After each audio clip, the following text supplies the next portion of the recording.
If you thought about it long enough, what would you do for your 200th birthday?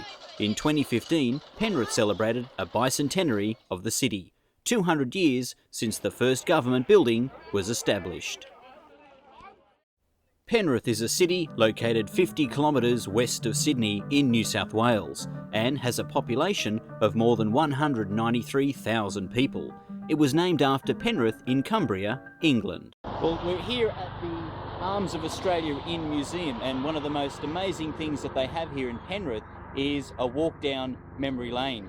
In the building behind me, we've got lots of amazing artefacts from history, and it just goes to show you how amazing Penrith really is. Students from St Mary McKillop Primary, South Penrith, visited the Arms of Australia in Museum in Emu Plains to learn about the history of the region. What are some of the things that you've learnt today? The old-fashioned stuff, what they used to use in the olden days. The visit was part of an HSIA unit, Places Then, Now and Tomorrow, and allowed students to see firsthand how the old technology was used in Penrith. A museum volunteer by the name of Bob showed the students what life was like in Penrith in the early days. Farmers in the country and that used to bag wheat and that, or corn or things of that nature. That was the sewing machine that they used to seal the bag.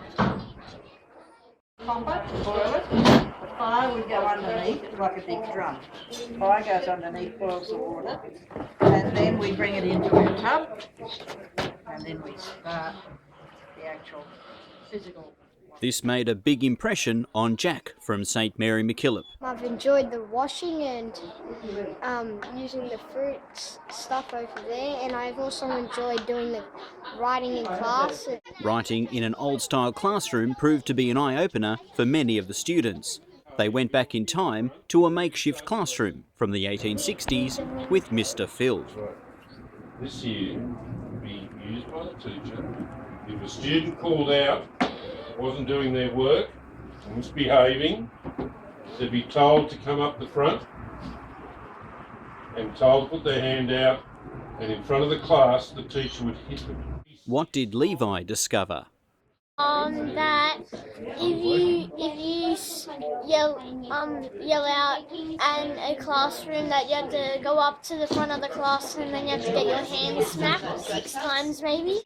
So you had to be very quiet, you had to be very well behaved if you're in the classroom in the 1860s.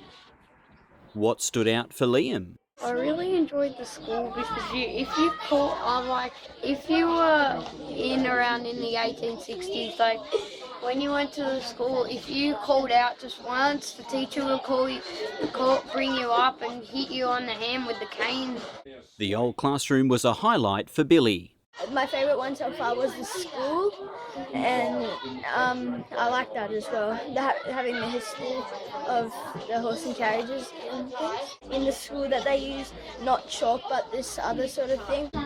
Not charcoal, it's actually called slate. Going back to an era with no iPhones, iPads and Xboxes gave Jake some food for thought. Playing with the games and cutting up the food and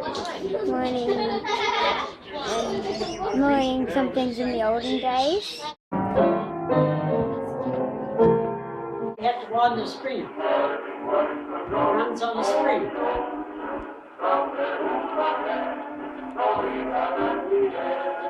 The museum has a bookshop and souvenirs about the local area, including many artefacts with something for everyone. One of the things that's caught my attention was this television, this old television. Imagine, maybe 2 or 3 channels at the most. Extraordinary. If you haven't paid them a visit on the Great Western Highway, Emu Plains, don't put it off for another 200 years. And why should people come to this museum? Because it tells you about the olden days and how people used to live without technology and that. The museum certainly made a great impression on our young Penrithians. Darren McErlain reporting for McKillop Radio, Penrith.